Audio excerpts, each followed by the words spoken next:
Gloire à Dieu et salut à tous nos téléspectateurs et toutes nos téléspectatrices. C'est une joie pour nous de vous accueillir à la rubrique interview des événements francophones. J'espère que vous avez passé un bon week-end. Le nôtre s'est bien passé par la grâce de Dieu. Vous nous suivez depuis le pays des hommes intègres, je veux dire le Burkina Faso. Je m'appelle Abigail Amponcem, ne quittez pas votre poste téléviseur, nous revenons dans un instant.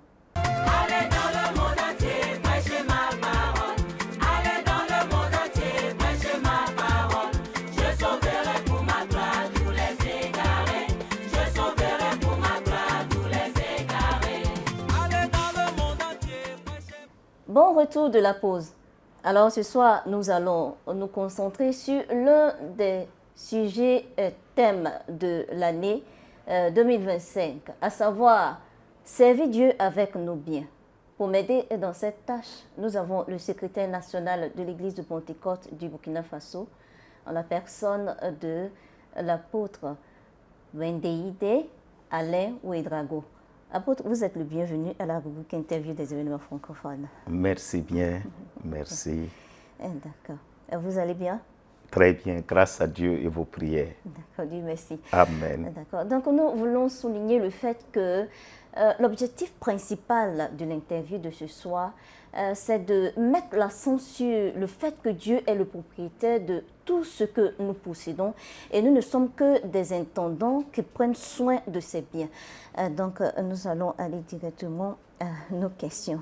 Mais bien avant, j'aimerais lire quelque chose dans le livre de Marc chapitre 10 verset 45. Marc chapitre 10 verset 45.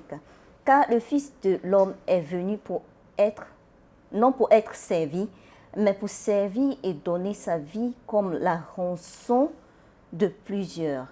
Amen. Donc, nous allons savoir qu'est-ce que nous voulons dire par le service de Dieu du point de vue chrétien ou bien du point de vue des chrétiens. Merci beaucoup, Madame, pour la parole.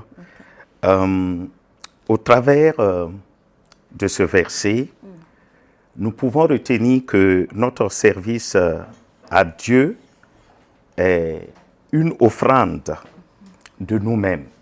Il nous faut d'abord nous donner à Dieu et tout ce que nous avons, tout ce que nous possédons, c'est-à-dire notre temps, notre énergie et nos ressources pour accomplir la volonté de Dieu. Amen, amen. C'est bien noté sur ce point. Donc, nous allons maintenant nous concentrer sur la définition des positions. Qu'est-ce que nous voulons dire par les positions selon la perspective biblique? D'accord. Avant d'arriver aux possessions, je voudrais faire remarquer ce que Paul avait dit également dans Romains chapitre 12, le verset 1er, qui est d'offrir nos corps comme un sacrifice vivant, saint et agréable à Dieu, ce qui sera de notre part un culte raisonnable. Donc, c'est dire que du point de vue chrétien, le service n'est pas simplement une activité ou une fonction dans l'Église. C'est une manière de vivre, une réponse à l'amour de Dieu et pour servir le prochain. Donc, je voudrais maintenant aller à la deuxième préoccupation. Comment pouvons-nous définir les possessions selon la perspective biblique? Exactement. Alors, les possessions sont tout ce que l'être humain possède ou contrôle, qu'il s'agisse de nos biens matériels, spirituels, intellectuels, ou même notre propre vie, comme je l'avais indiqué. Dans la Bible, ces possessions ne sont jamais considérées comme une propriété absolue de l'homme, mais comme des ressources confiées par Dieu pour l'accomplissement de sa propre volonté. C'est en cela que David affirme dans 1 Chronique chapitre 29, notamment le 11e et le 12e verset, que tout ce qui est au ciel et sur la terre appartient à Dieu. Et c'est de Dieu que viennent la richesse et la gloire. Amen. Donc cela montre que nous sommes intendants de ce que Dieu nous donne et non pas les véritables propriétaires. C'est bien noté sur ce Merci. point. Dans votre soumission, vous avez mentionné les différents types de biens.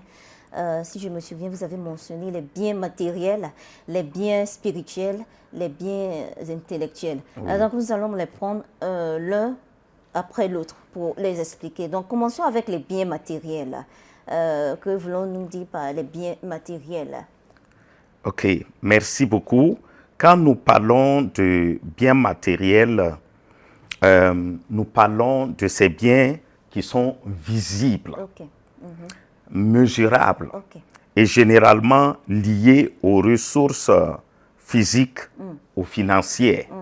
Alors, nous pouvons citer comme type de biens matériels, par exemple, les finances. Ouais. Si le Seigneur nous accorde les finances qui constituent notre argent, notre épargne et puis les revenus, eh bien, le Seigneur attend de nous que nous puissions soutenir l'œuvre de Dieu et aider les nécessités. Il est également question de biens immobiliers Oui. quand nous parlons de biens matériels. Il s'agit de nos maisons, il s'agit des terrains. Et Dieu attend de nous que nous puissions offrir l'hospitalité, que nous puissions accueillir des étrangers dans nos maisons et que nous puissions aussi organiser ou recevoir des cellules de maison. Exactement. Nous voyons que dans la vision de notre bien-aimé président, il est question que nous établissions des hôtels familiaux. Oui. Donc nous devrons travailler à mettre nos biens matériels qui sont nos maisons à la disposition de Dieu pour que nous puissions adorer Dieu en tant que famille et aussi inviter nos parents, nos amis, les recevoir et adorer Dieu. Il est question également de la technologie. Nous avons nos téléphones, nous avons nos ordinateurs et nous pouvons les utiliser pour partager l'évangile et former en tout cas les jeunes gens et les frères et sœurs qui viennent de recevoir la parole de Dieu. Et nous pouvons également, à travers ces biens tels que les téléphones, les ordinateurs, communiquer efficacement la parole de Dieu.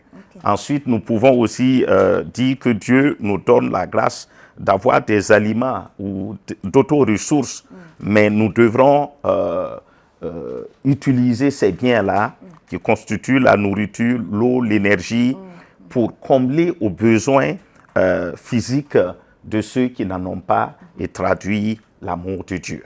Donc, c'est dit que dans la perspective biblique, nous ne sommes pas propriétaires, mais intendants, et nous devrons utiliser judicieusement ces biens matériels-là. C'est bien noté, c'est Merci. bien noté ce point. Donc, nous allons prendre les biens spirituels, parce Ok. que vous avez mentionné beaucoup de biens que nous pouvons utiliser pour soutenir l'œuvre de Dieu. Oui. Donc, concentrons-nous maintenant sur les biens spirituels. Comment est-ce que nous pouvons utiliser les biens spirituels pour servir Dieu? D'accord.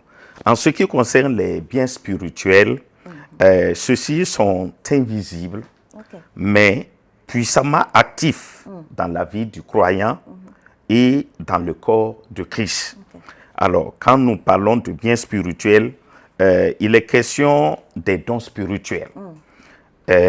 Par exemple, il y a le don de prophétie, de sagesse, de guérison, etc., etc.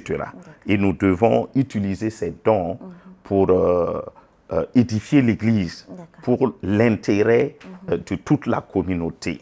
Et je crois que cela est souligné par l'apôtre Paul dans 1 Corinthiens chapitre 12, à commencer par le 7e verset. Il est également question du fruit de l'esprit, où Paul nous enseigne dans Galates chapitre 5, le verset 22 à 23, que nous devrons manifester l'amour, la paix, la patience, dans le sens de témoigner du caractère de notre Maître et Seigneur Jésus-Christ. Ok, c'est Nous bien. pouvons aussi relever la foi. Il nous faut avoir une confiance active à l'endroit de notre Dieu. Alors, pour se tenir dans l'épreuve et inspirer les autres à suivre aussi notre modèle. Donc, voici en quelque sorte quelques biens spirituels que je pouvais relever. D'accord, c'est bien noté.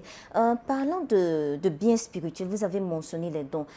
Disons, il y a une personne qui se dit, bon, moi, je ne connais pas mon don spirituel. Comment est-ce que je peux reconnaître que j'ai un don spirituel et que je peux utiliser ce don en tant que bien spirituel pour servir Dieu? Gloire à Dieu. Alléluia. C'est le Seigneur qui nous a fait grâce. Ok, Nous ne méritons pas de posséder ces dons. ok. Parmi ces dons, effectivement, nous pouvons parler de dons spirituels, mais on peut également évoquer les talents. Vous êtes, comment dire, journaliste, c'est des talents. D'accord. Et voici que nous sommes en train de causer, d'échanger dans l'intérêt d'édifier le peuple de Dieu, de les éclairer et de les encourager à aussi utiliser leurs talents ou leurs dons spirituels. Alors, pour ceux qui ont les dons de révélation, si Dieu, au travers de l'intercession, vous révèle des situations qui puissent arriver dans l'assemblée, alors il est de votre devoir d'informer le pasteur ou les officiers pour que nous puissions mettre cela dans la prière et prendre les mesures qui s'imposent pour l'intérêt commun de l'Église. Donc voici en quelque sorte ce que je pouvais dire sur ce point. D'accord, c'est bien noté. D'accord. Donc maintenant, nous allons nous attarder un peu sur notre relation avec Dieu en ce qui concerne la détention de biens.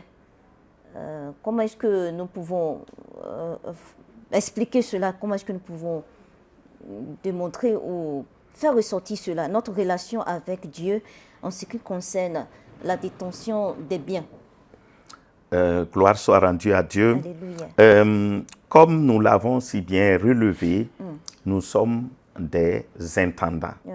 Nous dépendons de Dieu. Nous dépendons de sa souveraineté.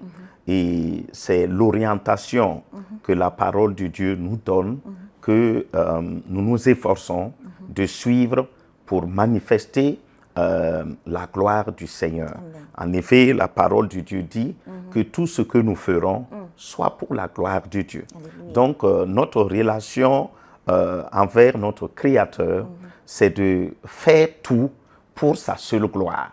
Mais malheureusement, de nos jours, même au milieu chrétien, on a tendance à remarquer que certains, au lieu d'utiliser la grâce que le Seigneur les a accordée pour glorifier Dieu,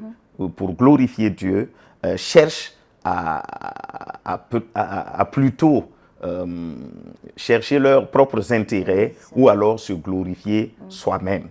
Or, de la grâce que le Seigneur nous donne, nous devrons faire tout pour sa seule gloire. Amen. Amen. D'ailleurs, quand on lit dans Psaume 24, verset 1, nous avons, le Psaume 24, verset 1 dit « À l'Éternel, la terre et tout ce qu'elle renferme, le monde et ceux qui l'habitent. » Donc ça montre que Dieu est vraiment le propriétaire de tout ce que nous détenons. Et nous ne sommes que des intendants. Oui. Voilà, c'est bien noté sur ce point. Si Dieu si Dieu détient et contrôle toutes choses, nous devons accepter le fait que nous ne sommes que des gardiens ou des intendants de ce que nous possédons, comme je l'ai dit tout à l'heure. Oui. Donc, en tant qu'intendant, qu'est-ce que le Seigneur, Dieu, attend de nous? Qu'est-ce que Dieu attend de nous en tant qu'intendant? Ok, merci beaucoup. Vous avez cité le psaume 24, le verset 1er, et nous avons effectivement remarqué que tout appartient à Dieu. Donc c'est Dieu qui est le maître suprême. C'est lui qui est le propriétaire de ce qu'il nous a confiés. Exactement. Ensuite, nous pouvons remarquer que si nous sommes des gestionnaires, le Seigneur a des attentes à notre égard. Exactement. Mais en tant que gestionnaire de ce que le Seigneur nous a confié, telles que les ressources matérielles, intellectuelles et spirituelles, nous devrons véritablement faire attention. Parce que le disciple n'est pas défini par ce qu'il possède, mais par comment il utilise ses biens pour refléter le cœur de Dieu. Alors, si nous revenons aux attentes que Dieu a à notre endroit, nous pouvons citer 1 Corinthiens chapitre 4, le verset 1 à 2. Là, Paul nous fait remarquer que Dieu attend de nous que nous soyons fidèles dans la gestion des dons ou des ressources que Dieu nous donne. Et dans ce verset, il est dit que chacun nous regarde comme des serviteurs de Christ et des dispensateurs des mystères de Dieu. Du reste, ce qu'on demande des dispensateurs, c'est que chacun soit trouvé fidèle. Amen. Donc, premièrement, qu'on se reconnaisse d'abord comme serviteurs de Christ. Nous ne sommes pas des maîtres, mais nous sommes des serviteurs. Alors, donc, c'est Jésus, c'est Dieu qui est le propriétaire. Alors, quand on parle des mystères du royaume, il s'agit des révélations, les dons et les vérités profondes que nous devrons gérer avec fidélité au travers de nos prédications, au travers du conseil et même du leadership et également de notre témoignage. Que chaque intendant soit digne de confiance et qu'il soit intègre, transparent et responsable, peu importe la visibilité ou la reconnaissance de notre rôle. Nous devrons faire tout pour la gloire de Dieu. Ensuite, nous pouvons également citer 1 Pierre, chapitre 4, le verset 10. Là, l'apôtre Pierre fait remarquer que nous devrons accomplir un service gracieux et utile aux autres. Alors, dans ce verset, il est dit, comme de bons dispensateurs des diverses grâces de Dieu, que chacun de vous mette au service des autres le don qu'il a reçu. Donc ici, l'attente que Dieu a à notre égard est que chaque croyant reconnaisse qu'il a reçu quelque chose. Et ces dons peuvent être spirituels et comme j'ai dit tantôt, il a reçu également des compétences ou des ressources qui constituent une grâce divine, non un mérite personnel.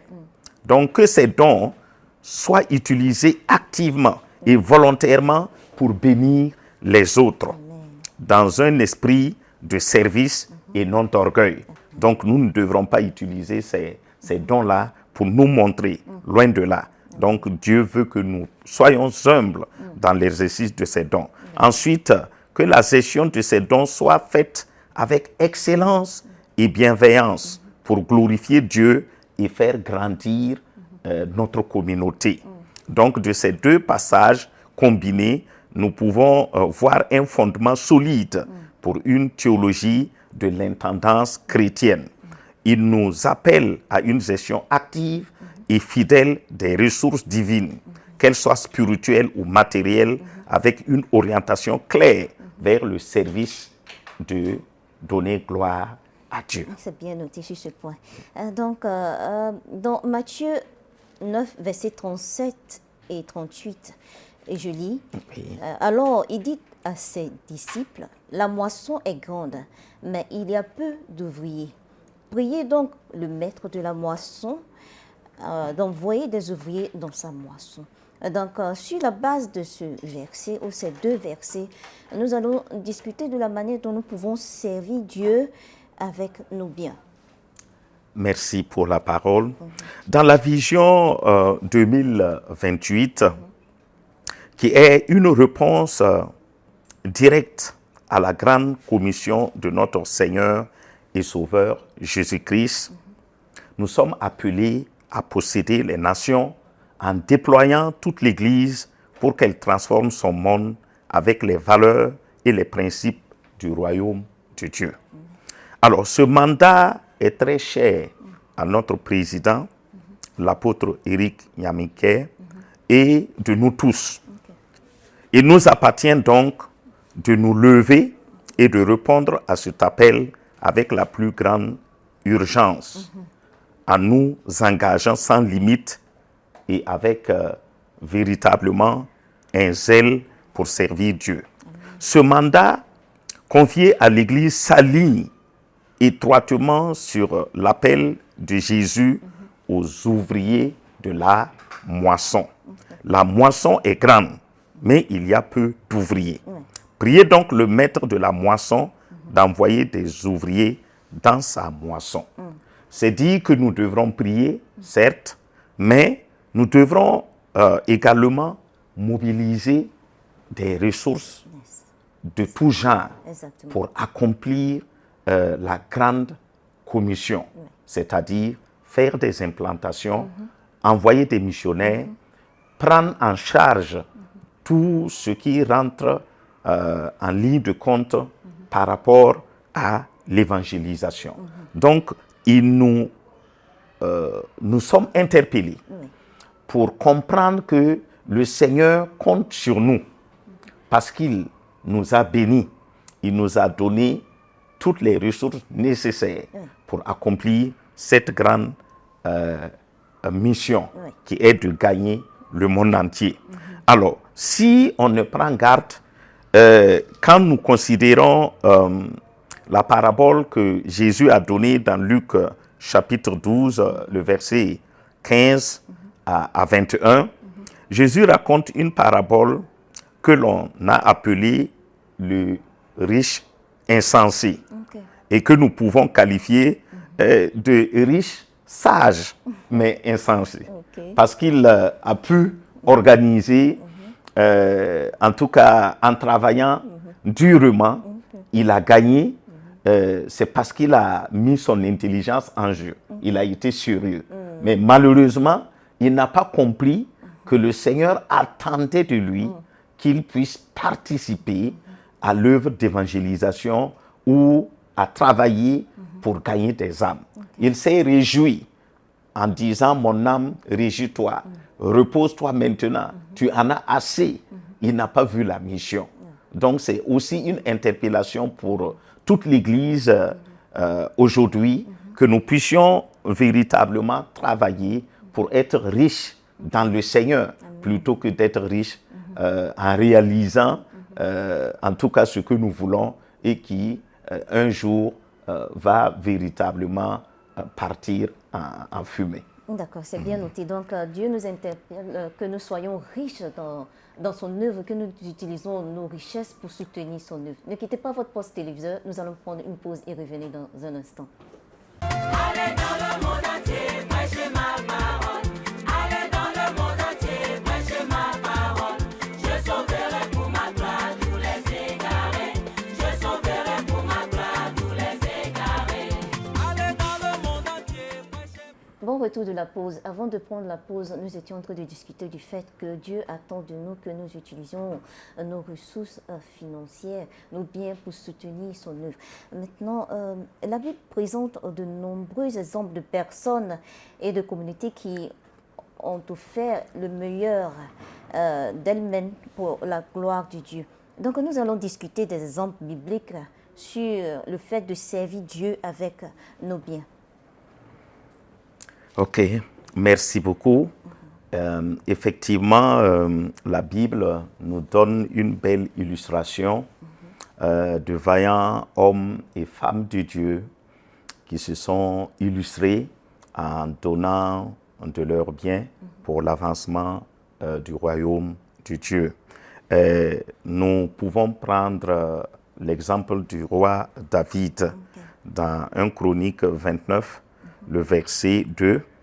Il est dit « J'ai mis toutes mes forces à préparer pour la maison de mon Dieu de l'or pour ce qui doit être, d'or, de l'argent pour ce qui doit être d'argent, de l'airain pour ce qui doit être d'airain, du fer pour ce qui doit être de fer, et du bois pour ce qui doit être de bois, des pierres d'onyx et des pierres enchâssées, des pierres brillantes et de diverses couleurs, toutes sortes de pierres précieuses et du marbre blanc en quantité. Le verset 3 dit, de plus, dans mon attachement pour la maison de mon Dieu, je donne à la maison de mon Dieu l'or et l'argent que je possède en propre, outre tout ce que j'ai préparé pour la maison du sanctuaire. Alors, donc ici, nous voyons véritablement l'engagement du roi David à contribuer pour la réalisation du temple. Alors, c'est un exemple, c'est un modèle pour nous. Ensuite, nous voyons les contributions des Israélites à la construction du tabernacle dans Exode chapitre 35 et 36. Moïse a invité le peuple de Dieu à contribuer. Et nous avons vu qu'ils ont contribué volontairement et ils ont donné au-delà de ce qui pouvait être retenu pour la réalisation de l'œuvre, c'est-à-dire qu'ils l'ont fait de bon cœur. Ensuite, nous voyons les églises de la Macédoine. Bien qu'ils n'étaient pas nantis, ils n'avaient pas assez de moyens, ils se préoccupaient de la mission. Ils ont contribué, ils ont accompagné. Et cela reste un modèle pour nous. Donc, on n'a pas besoin d'avoir assez pour pouvoir contribuer au service de Dieu. Le peu que nous avons, nous pouvons utiliser pour... Voilà. Exactement. D'accord. Exactement. Okay. Bien noté sur ce point. D'accord. On continue avec les exemples. OK. Donc, dans la Bible, nous voyons aussi l'exemple d'un enfant qui était avec les grands et Jésus demandait de pourvoir pour qu'on prenne en charge la foule. Et les grands étaient paniqués. Ils n'avaient presque rien. Mais un petit enfant a donné le peu qu'il avait, quelques pains et quelques poissons. Et cela a contribué à manifester la gloire de Dieu. Jésus a reçu, il a béni, et c'était assez pour une grande foule. Donc, véritablement, si nous comptons sur le Seigneur, le peu que nous avons peut servir efficacement à faire l'œuvre du Seigneur. Donc, nous bénissons le nom du Seigneur, qu'il y a ces exemples qui nous donnent en tout cas des pistes d'exercer notre foi. D'accord. Est-ce que nous pouvons donner un exemple au Burkina Faso, quelqu'un qui a utilisé ses biens pour servir Dieu? Oui, au Burkina Faso, nous pouvons dire merci à Dieu pour nos pères spirituels qui se sont d'abord donnés, notamment à travers notre grand-père, le premier pasteur, notre révérend Pinoa Kayanongo. Nous avons entendu son histoire, ils se sont donnés, ils ont donné de leurs moyens et nous avons appris que notre grand-mère, son épouse, s'était engagée à payer les frais postaux pour les débuts de l'église. Bon, pour dire aussi nos pères qui ont suivi ont accepté cette vie sacrificielle. Et le premier diacre national de l'église, Jacques Dimtoumda, nous avons des témoignages qu'il a donné des motos, il a payé des motos données, il a aidé pour la construction de temples. Nous saluons la mémoire de notre feu révérend Marcel Yanongo. Ils ont contribué efficacement en donnant des moyens roulants, en participant de leur manière. Nous avons eu des témoignages des femmes qui ont donné de leurs parcelles pour que l'Église puisse, en tout cas, s'installer. En tout cas, il y a beaucoup d'exemples que nous pouvons donner. D'accord, c'est bien noté. C'est bien noté. Donc, servir Dieu avec nos biens va au-delà de la richesse matérielle. Donc, nous voulons savoir quels sont les moyens pratiques par lesquels nous pouvons servir Dieu. Oui, servir Dieu va au-delà de la richesse matérielle. Oui. Nous allons tenter de donner quelques dimensions que nous pouvons explorer pour servir Dieu. Oui. Premièrement, c'est notre vie. Okay. Et nous pouvons citer Actes chapitre 17, le verset 24. C'est en lui que nous avons la vie, le mouvement et l'être. Oui. Nous avons la vie par Dieu, par notre Seigneur Jésus. Alors, si Dieu nous a donné la vie, eh bien, la plus grande des choses est d'offrir notre être entier à Dieu. C'est-à-dire, servir Dieu commence par une vie consacrée, où chaque respiration est vue comme une occasion de glorifier Dieu. Nous devrons racheter le temps.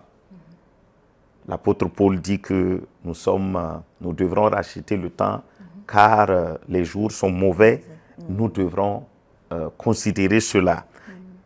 Il est question pour nous d'être intègres, c'est-à-dire avoir une vie qui s'aligne avec la volonté de Dieu. Okay. Parce que si nous n'avons pas une vie d'intégrité, une vie de fidélité, notre témoignage ne peut pas porter du fruit. Il faut aussi être disponible, être prêt à être envoyé, à être utilisé ou transformé selon la volonté de Dieu. Amen. Donc, la première des choses, c'est de donner notre vie. Ensuite, il y a les dons spirituels que le Seigneur nous donne. Or, à chacun, la manifestation de l'Esprit est donnée pour l'utilité commune. C'est-à-dire que le ministère, selon le don reçu, que ce soit l'enseignement, la prophétie, l'administration ou le secours, chaque don est un outil pour édifier l'Église. Nous devrons utiliser nos dons pour l'épanouissement de l'Église, l'épanouissement du corps de Christ. Nous pouvons dire également que servir Dieu au-delà des richesses, c'est faire un service désintéressé. Ces dons ne sont pas pour nous élever, mais pour faire rayonner Christ dans nos communautés. Il y a également les développements que nous devrons travailler à asseoir. Donc, nous devrons favoriser le discipulat, l'éveil et l'usage fidèle de tout ce que le Seigneur nous donne comme ressources. Ensuite, comme don spirituel, je vais dire. Et ensuite, il y a nos talents, les talents, les compétences. Ce que nous savons faire, peut-être la musique, la gestion, ceux qui évoluent dans la médecine, les artisans, tous peuvent servir Dieu au travers des talents que Dieu les a accordés. Il y a également notre profession.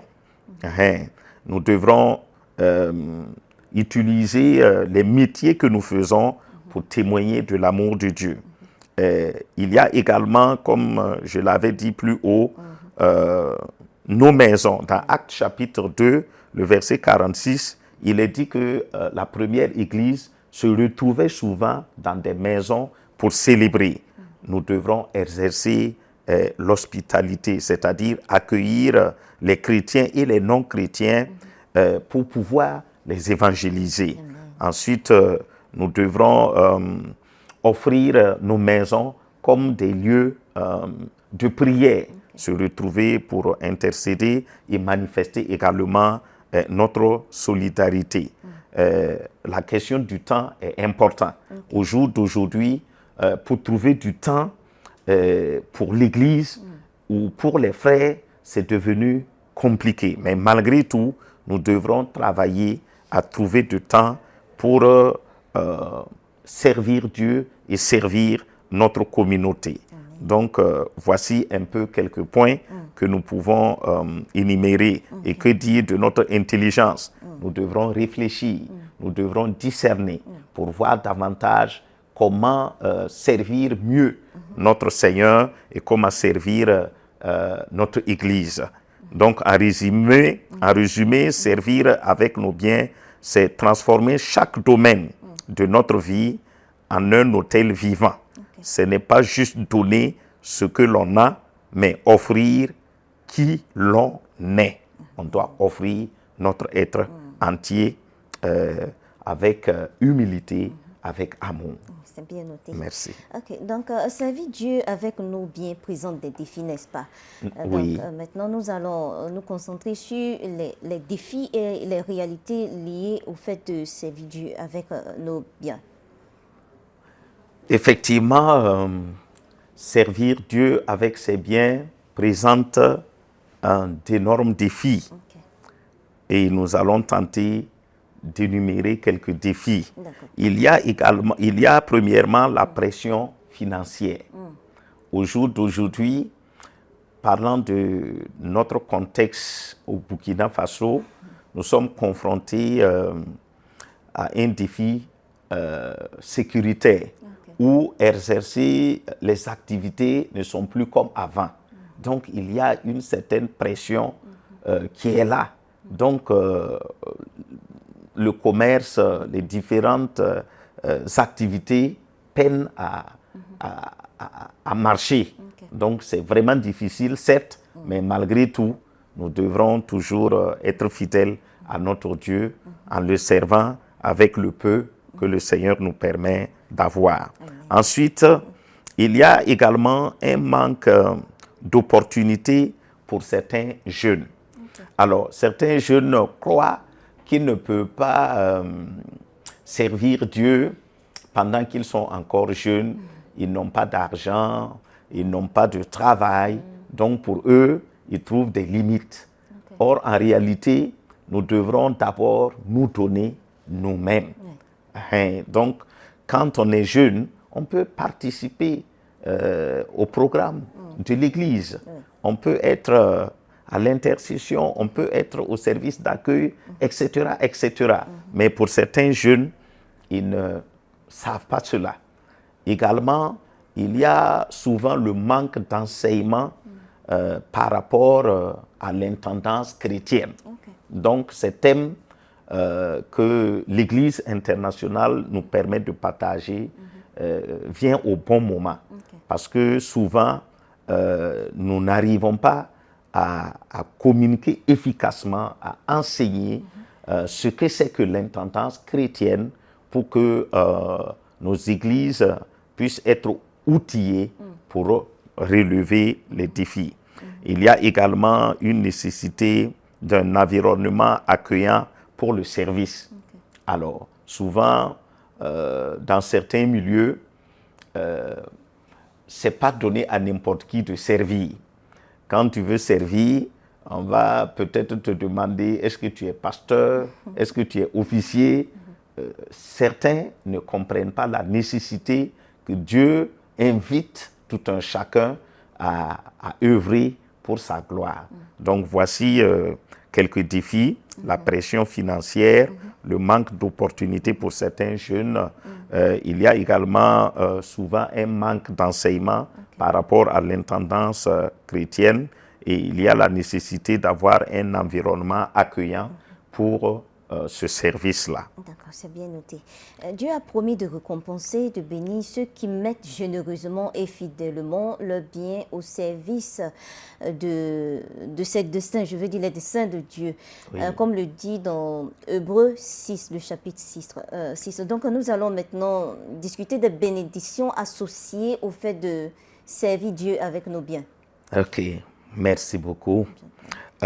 Effectivement, pour celui qui sert Dieu, la Bible dit que Dieu n'est pas injuste pour oublier notre vie sacrificielle à son égard et à l'égard des saints. Exactement. Donc Dieu est celui-là qui nous récompense, qui nous bénit.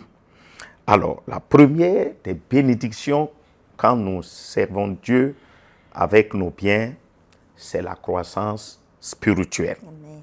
Dans Actes chapitre 10, le verset 35, il est dit que dans toute nation, celui qui le craint et qui pratique la justice lui est agréable. Amen. Donc cela est un alignement du cœur avec Dieu. C'est-à-dire offrir nos biens, c'est soumettre notre volonté et nos priorités à Dieu. Ce qui crée un terrain fertile pour la croissance spirituelle. Amen. Alors, quand on sert Dieu, nous avons une transformation intérieure. Ce geste de générosité sanctifie notre manière de penser et d'agir. Alors, il nous rend plus sensibles à l'œuvre du Saint-Esprit pour celui qui s'engage à servir Dieu avec ses biens. Il y a également la multiplication de fruits. Un cœur généreux favorise des fruits comme la foi, la patience, la sagesse et l'amour, ce que Dieu agrée avec joie. Alors, si nous servons Dieu avec nos biens, eh bien, comme c'est Dieu qui est le pourvoyeur, Dieu nous donnera la provision matérielle et même la prospérité. Dans Malachie chapitre 3, verset 10, il est dit « Apportez à la maison du trésor toutes les dîmes, et vous verrez si je n'ouvre pas pour vous les écluses des cieux. » Donc, nous prions que le Seigneur ouvre les écluses des cieux pour tous ses enfants qui le servent avec leurs biens. Alors, si nous servons Dieu avec nos biens, il y a l'abondance par la fidélité. Dieu promet de pourvoir aux besoins de ceux qui lui donnent avec foi. C'est une bénédiction qui ne repose pas sur des calculs humains. C'est Dieu qui a promis et il le fera pour sa propre gloire. Il y a également la protection de nos ressources. Dieu ne bénit pas seulement par l'ajout, mais aussi en empêchant que notre récolte soit dévorée. Donc si nous contribuons efficacement à l'œuvre de Dieu, en retour, Dieu protège ce que nous avons afin que l'ennemi ne mette pas sa main dessus. Il y a également le témoignage de sa fidélité. Les bénédictions matérielles deviennent un témoignage vivant de sa grandeur et de sa capacité à honorer ses promesses. Si nous contribuons efficacement à l'œuvre de Dieu, en retour, Dieu nous bénira et cela sera un témoignage que Dieu est fidèle. Ça, c'est sur le point, c'est dans le sens matériel. Maintenant, quand nous considérons les récompenses spirituelles, nous pouvons les qualifier comme étant des récompenses éternelles. Dans Matthieu chapitre 6, le verset 19 à 20, il est dit que ne vous amassez pas des trésors sur la terre, mais amassez-vous des trésors dans le ciel. Donc, en investissant dans l'œuvre du Seigneur, nous sommes en train de faire un investissement céleste. Chaque bien donné avec amour et obéissance devient une sémence pour l'éternité. Et nous encourageons le peuple de Dieu à s'aimer pour l'éternité.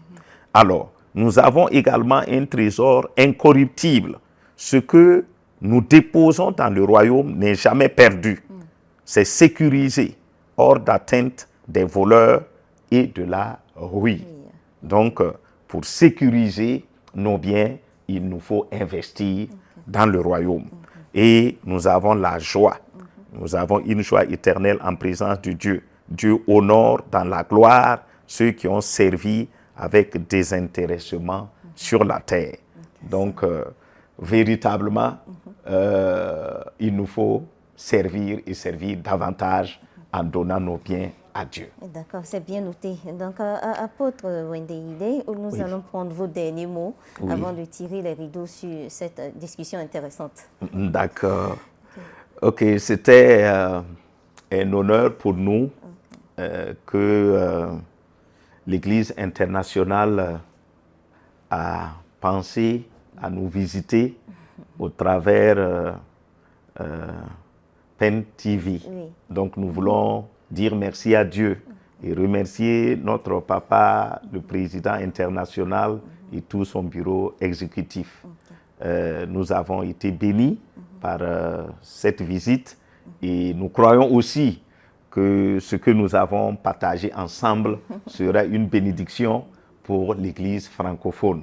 Que l'Éternel vous bénisse abondamment. Amen. Et notre prière est que Dieu bénisse nos pères spirituels et l'Église de Pentecôte. Je vous remercie. Amen. D'accord. Donc, le temps ne joue malheureusement pas en notre faveur, alors que nous étions en train d'apprécier cette discussion sur comment servir Dieu avec nos biens. J'espère que vous avez augmenté votre connaissance sur ce sujet. Si vous souhaitez découvrir d'autres sujets intéressants, rejoignez-nous sur PEN TV chaque mardi de 19h30 à 20h30. Nous voulons remercier l'apôtre Vendéidé, Alain Ouedraogo, de nous avoir accordé une partie de son temps. Au fait, il a un emploi de temps très surchargé et il a mis du temps de côté pour nous entretenir sur ce sujet, comment servir Dieu avec nos biens. Nous voulons aussi remercier le président de l'église de Pentecôte de Burkina Faso d'avoir permis à ce que son secrétaire national nous entretienne sur ce sujet. Apôtre Ousmane Patinde Zabré, merci, que Dieu vous bénisse. Nous profitons de cette occasion pour saluer le président international de l'église de Pentecôte, qui est le visionnaire et l'initiateur de cette émission. Nous saluons aussi le directeur d'émission qui nous a permis de nous rendre au pays des hommes intègres. Nous saluons le personnel du bureau d'émission. Nous saluons toute l'équipe de PEN TV, en l'occurrence M. Samuel Odaté et son assistant M. Douceille, qui m'ont accompagné au pays des hommes intègres. Merci de nous avoir suivis. Si vous voulez nous suivre, vous pouvez nous suivre sur YouTube, sur Facebook, chaque mardi, de 19h30 à 20h30. Encore une fois, je m'appelle Abigail Amponsem. Merci de nous avoir suivis. Que Dieu vous bénisse et à très bientôt. Allez dans le monde